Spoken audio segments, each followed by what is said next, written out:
Hey, it's Ryan with Parts Doctor. In this video, I'm going to show you how to test the heating elements in a Fisher Paykel top-load dryer. Leave the model number for the dryer listed in the description below. Let's get started.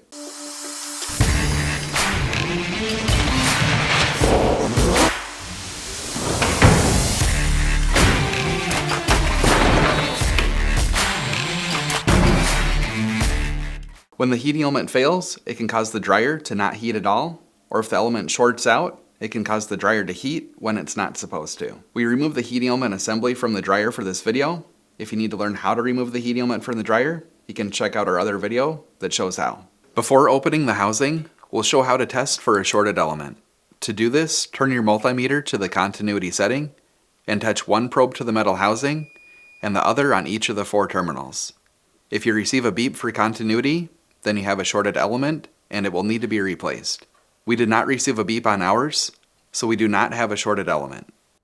Next, you can do a visual inspection of the elements.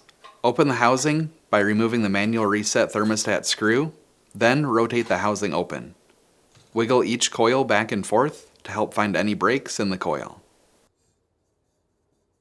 To test the element resistance, turn your multimeter to the ohm setting.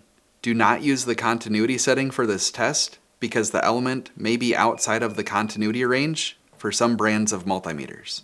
With the multimeter on the ohm setting, touch the probes to each terminal.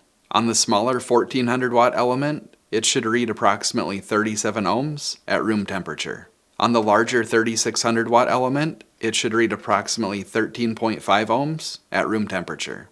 If your readings are far off from these, you most likely have a bad or faulty element. If you have a bad element and you need to purchase a new one, you can check out our website, partsdoctor.com. We'll leave a link in the description below. You want to make sure that you're searching with the model number from the tag on your dryer to make sure you get the correct part. The elements are not sold individually, they are only sold as a set. So that's it for this video. If you have any tips or tricks of your own, let us know in the comments below. And if you like fixing things, please consider subscribing.